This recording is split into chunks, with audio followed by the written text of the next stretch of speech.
Charles Fraser. The Secret of Jack-o'-lantern. The Sherlock Holmes Halloween Special. Episode 1. Based on the characters by Sir Arthur Conan Doyle. A Go Audio production. Back then. "Mr. Oldfield," said the midwife, as she stepped in front of the door leading to the small, gloomy chamber behind her. In her hands, she held a small bundle, which she clutched protectively to her chest. "You have a baby boy." But then the gentle smile that had just played across the old woman's face vanished, and her lips drew into a thin line. "Your wife," she said softly, pausing briefly. Mr. Oldfield's face stared blankly at the midwife. "I'm afraid she didn't make it." She let several minutes pass to give Mr. Oldfield time to understand, but the man continued to stare expressionlessly at the floor. The old midwife took 2 steps towards Mr. Oldfield, carefully extending the small bundle in her arms, but a sudden movement from the man caused her to quickly draw the child back to her protective chest. "I don't want the cursed brat. You can keep him," Mr. Oldfield cried out, his voice choked with tears. "He took my Mary from me." "But Mr. Oldfield," said the old midwife sympathetically, gently rocking the child in her arms, "he is your son. It's not his fault. He needs his father's love now more than ever, and I believe that is exactly what your Mary would have wanted." "My dear wife, my poor Mary," sobbed the man. "It was the work of the devil. He took her from me." The midwife said nothing in response. Perhaps it was better to blame the devil for the death of his wife than this innocent, poor little child. The old midwife rocked the boy back and forth for a while longer, before Mr. Oldfield said in a broken voice, "Give me the boy. Your services are no longer needed here." Hesitantly, the elderly woman handed the newborn to the grief-stricken man. She traced the sign of the cross on the infant's forehead and lovingly stroked his cheek. Then she turned her back on the widowed father and his son, but not before making a silent promise to herself to continue checking on the little boy's well-being. Today, the 29th of October, 1933. "Good heavens, children! Do be careful with that sharp knife," I said, barely able to watch as Patrick and Marie carved grotesque faces into the hollowed-out pumpkin. "But Watson," my friend Holmes tried to reassure me as he slapped the slimy innards of the 3rd and final pumpkin, intended for little Emma, onto the table. "Your first attempts with the scalpel likely looked similar, and you still have all 10 of your fingers attached." Patrick, Marie, and little Emma were the adopted children of our landlady Alice and her husband Eddie. Holmes had rescued the 3 of them, along with Alice, from the clutches of a dreadful criminal couple, after the 3 had previously lived in an orphanage as orphans. I could only imagine with horror what that must have meant for the 3 poor children, and what they had already had to endure and suffer in their short lives. It made me all the happier that they had now found a good, loving home with the Millers, and that Holmes and I were occasionally allowed to play the role of substitute grandfathers. Holmes had meanwhile finished hollowing out the pumpkin and proudly handed it to little Emma. "But Holmes, surely you won't allow Emma to handle the sharp knife as well?" I exclaimed indignantly. Holmes and Emma exchanged a conspiratorial glance, then both began to giggle with delight. "Heavens no, my dear Watson. Whatever are you thinking? Emma will merely draw the face, and you shall do the cutting afterwards." "Me!" I exclaimed indignantly. "How do you suppose that would work? My gout-ridden fingers haven't held a scalpel in years." But Holmes dismissed my objection with a casual wave of his hand. "Oh, Watson, you'll manage just fine. A bit of fine motor practice will surely do your gouty little fingers some good." Little Emma beamed at me across her entire face and pushed her now fully painted pumpkin towards me. Then she tenderly stroked my hand and said, "Dr. Watson, your hand doesn't look that bad at all. True, you have quite a lot of spots and rather a lot of loose skin, but you needn't feel ashamed in front of me when you complain so much. Mr. Holmes has already explained to me why that is. He said you're simply ancient, and you simply can't help it anymore. Dumbfounded and at a loss for words, I stared at little Emma, who was still stroking the back of my hand sympathetically. Then I looked at Holmes, who merely shrugged his shoulders in amusement and immediately turned away from me, probably to avoid laughing directly in my face. Wounded in my pride, I grabbed the scalpel and began snorting as I cut out the grimace Emma had drawn. I saw my hand trembling, but the mouth section was nearly finished. I started on one eye, but then it happened. I instantly dropped the knife, which clattered to the floor, and held my bleeding finger with a pitiful expression. But Holmes was already there, pressing his handkerchief to my wound. "I suppose I was mistaken," he said lightly, which was presumably meant to serve as an apology. "I'll finish that," Patrick hastened to say, picked up the knife from the floor, and reached for my unfinished work. "Be careful, my boy," I cautioned him, but of course Holmes immediately picked up on this thread. "Or you'll end up like our good doctor here. Mr. Holmes, why are we making these spooky pumpkins? They frighten me a bit," Marie said cautiously, and all three children gazed intently at Holmes. Not only did the children seem interested in Holmes's explanation, but I too was completely unclear about the reason for this carving and the associated mess. Holmes sat little Emma on his lap and finally began to explain. "As you surely know, we celebrate All Saints' Day on the 1st of November. On this day, we commemorate all canonized and deceased people who lived their lives quietly but strictly according to the Catholic faith. However, there are other customs on All Saints' Day. In Mexico, for example, it is the Day of the Dead, the Dia de Muertos. Here, the streets are decorated with flowers and ribbons, and a massive festival is celebrated. You see, in Mexico, people believe that on this day, the dead return to our world, and they celebrate and laugh together with their beloved departed ones."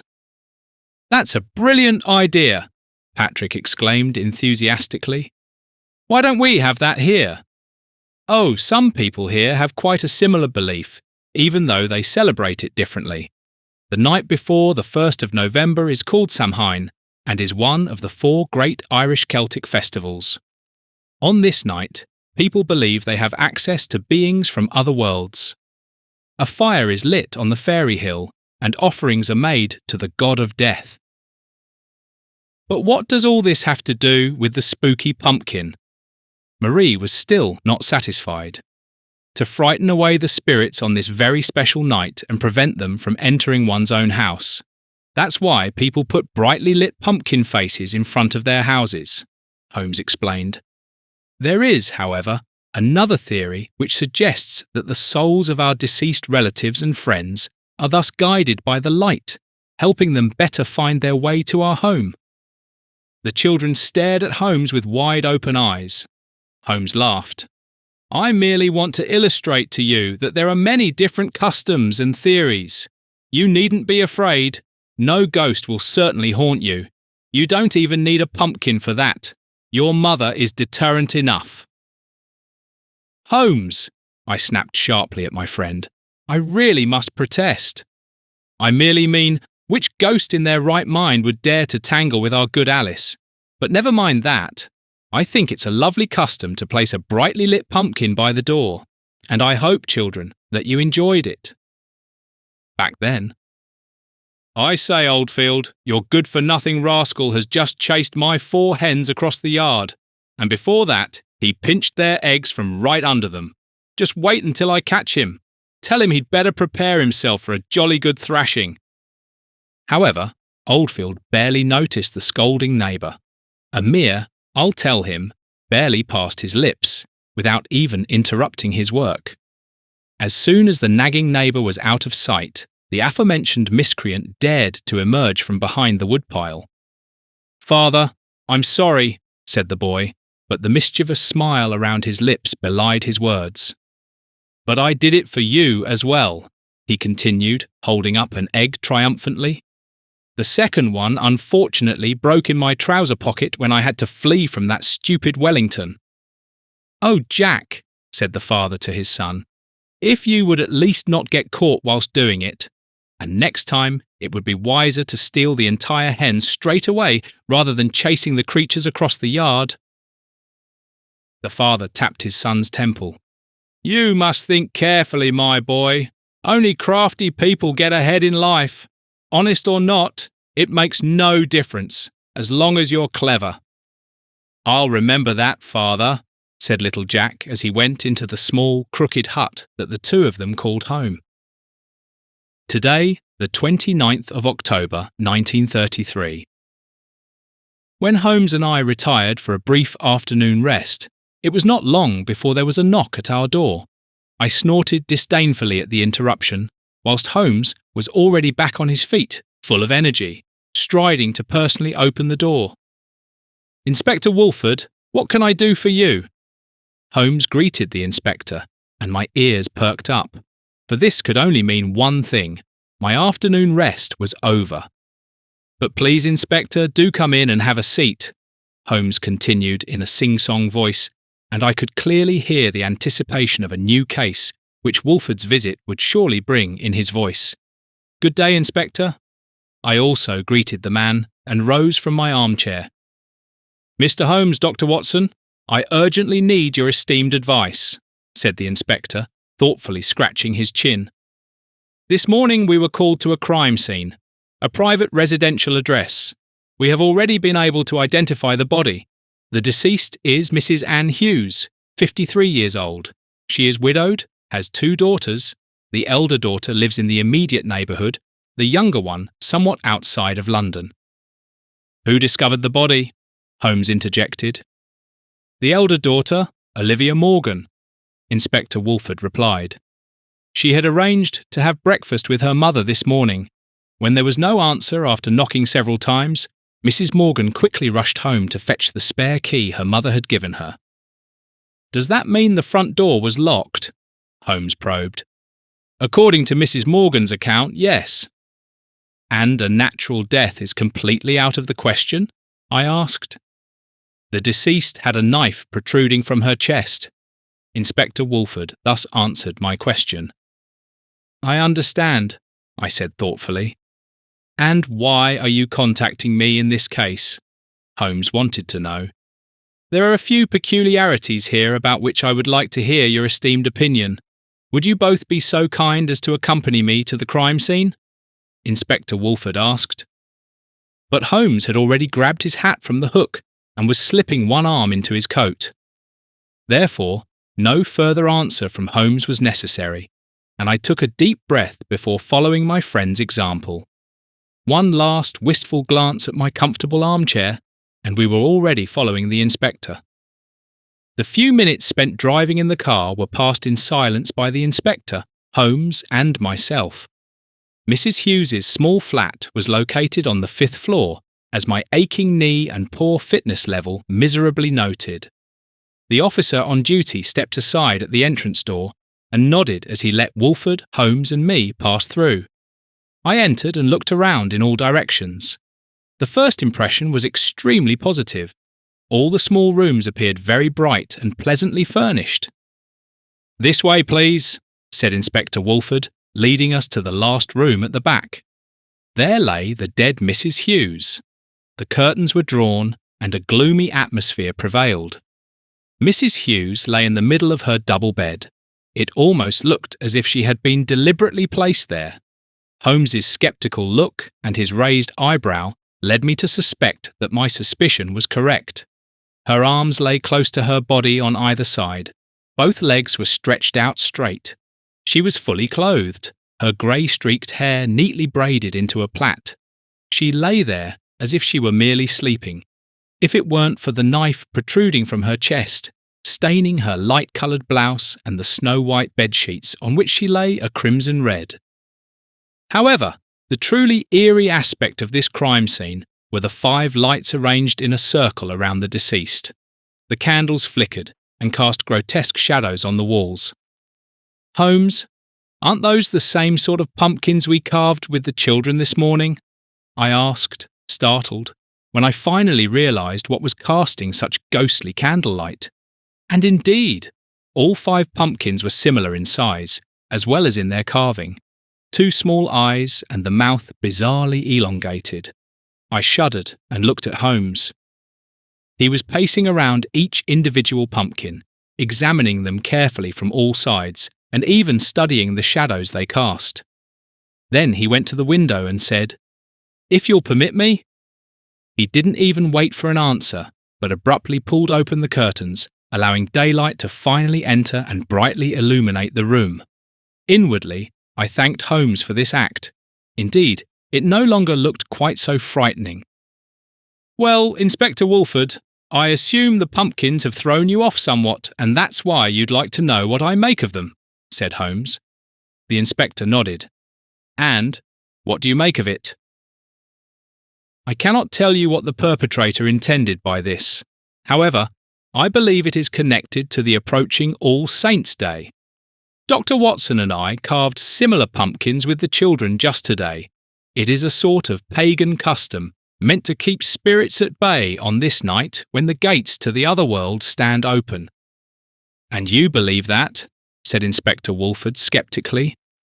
"There is much between heaven and earth, that is certain, and ultimately it matters not what you or I believe," Holmes replied laconically. Wolfford nodded. "But what does this mean for this murder?" "My dear Inspector, I'm afraid I cannot tell you that yet either. However, what I have noticed is the rather striking pommel on the knife lodged in Mrs Hughes's chest." Holmes sat down on the bed beside the dead woman and leant over her. "Do you see these intertwined ornaments on the pommel?" "They look like snakes with gaping mouths," Inspector Wolfford replied. "Quite right," said Holmes. "I would like to examine the 2 remaining rooms of the flat. Would you excuse me for a moment?"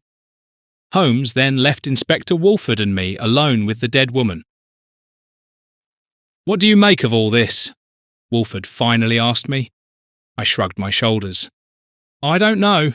It just feels bloody eerie to me." "I understand what you mean, Doctor," said Wolfford, and I could see a shudder run through him. This room was surrounded by a frightening aura. It was clearly perceptible to each of us. I was grateful when Holmes returned to us after a short while. "Could you please give me the address of Mrs Hughes's daughter? I would like to have a word with her," Holmes asked Inspector Wolfford. "Here it is." Wolfford handed Holmes a slip of paper with a brief note on it. "I have already spoken with her, as far as was possible. The woman was not in a good emotional state, which is, of course, quite understandable. However, she hadn't noticed anything unusual, nor did she know of any enemies her mother might have had." "I can well believe that, but no offence meant. I would still like to speak with the lady myself. She lives just around the corner. Dr. Watson, would you be so kind as to accompany me? And, Inspector Wolfford, you need not wait for us." Not even 5 minutes' walk away lived Mrs Olivia Morgan, the murdered woman's daughter. I was now knocking on the door for the 3rd time, but nothing happened. "Perhaps Mrs Morgan isn't even at home," I said. "I rather think she is," replied Holmes. "She will need a moment to compose herself. Give the lady a few more minutes." And indeed, Holmes was right, as always. 2 minutes later, the front door opened hesitantly. "Mrs Olivia Morgan?" Holmes said at once. "My name is Sherlock Holmes, and this is my partner, Dr. John Watson. We are assisting Scotland Yard with their investigation into your mother's case. If you would be so kind as to answer a few questions." "I have already spoken with that inspector," Mrs Morgan replied with deep sorrow in her voice. "I'm aware of that. However, I implore you to spare another 5 minutes for us. I promise you it will not take any longer," Holmes promised. "Very well, please come in," Mrs Morgan said quietly and opened the door for us. The flat appeared very tidy and cosy. Various pictures depicting summer landscapes hung on the walls. "Do you paint?" Holmes observed at once. Mrs Morgan seemed irritated for a moment, but then replied, "Yes, painting is my passion. But how do you know these paintings are mine? Holmes smiled. The paintings feel like your home, tidy, friendly and bright, and fit in wonderfully here. Besides, you still have a spot of paint between your thumb and index finger. Mrs. Morgan smiled briefly, but the smile did not reach her sad eyes. Please do sit down. May I offer you something? Tea, perhaps? Please don't go to any trouble. It won't take long. I politely declined. Mrs. Morgan, you have already told Inspector Wolfford that you noticed nothing unusual this morning when you went to visit your mother. That's correct. The only thing that made me feel uneasy was the fact that Mother did not open the door when I knocked, so I briefly went back home to fetch the spare key, Olivia Morgan explained. Which brings us to the point, replied Holmes. You said spare key. Is there another key to your mother's flat? Does your younger sister perhaps have one, or another neighbour? No, there are only two keys, the one my mother has and the spare key, or second key, which I have, in case Mother were to lose or forget hers, as she used to say. Holmes nodded thoughtfully. Were there any enemies who bore ill will towards your mother? People she might have had quarrels with? No, Mrs. Morgan replied without delay, not taking even a second to think about it. My mother was the most peaceful person I have ever come across. She was helpful, always friendly and caring. A sob escaped her throat. Mother was the most wonderful person, an angel. Everyone liked, loved and valued her. You can believe me. I am truly and sincerely sorry, said Holmes regretfully. I promise you, we shall do our utmost to apprehend the perpetrator quickly. Have you informed your sister yet? No, I haven't yet, and I don't know how I should break this terrible news to Elsie. Elsie is expecting. She's not doing particularly well. She had such problems years ago with her first pregnancy. Mother had advised her to take care of herself and not get upset. Now, Olivia Morgan began to weep uncontrollably. I handed her my handkerchief and helplessly patted her hand. Do you live here alone? Is there someone who looks after you? I asked her. My husband. He doesn't know about any of this yet, but he should be home from work any moment now. Holmes handed her another business card with our address in Baker Street and told her to come to us immediately if she remembered anything else. Then we bid farewell to Olivia Morgan, with the unpleasant feeling of having to leave her alone in her grief and pain. When we had walked a few steps away and were looking out for a taxi, I said to Holmes, I don't like your expression at all, old friend. What's troubling you? You mean, apart from the grotesquely staged murder? Holmes snorted disdainfully, but then continued. Olivia Morgan found her mother's front door locked and retrieved her spare key. However, her mother's key was hanging neatly on the key rack just to the right of the wall. There isn't a single sign of forced entry anywhere in the flat. I examined every window myself when I left you with Inspector Wolfford. How the perpetrator entered the house could be explained by Mrs. Hughes letting them in herself. But how did the perpetrator leave the flat again when the door was properly locked and no key was stolen? Holmes was right. This thought hadn't even occurred to me. I pondered it, but I couldn't come up with any conclusive explanation. What's your theory? I finally asked Holmes. Either there is a third key to the flat, which Mrs. Morgan definitely denied, or we are dealing with the devil himself. You were listening to Charles Fraser. The Secret of Jack-O-Lantern. The Sherlock Holmes Halloween Special. Episode 1. Based on the characters by Sir Arthur Conan Doyle. A Go Audio production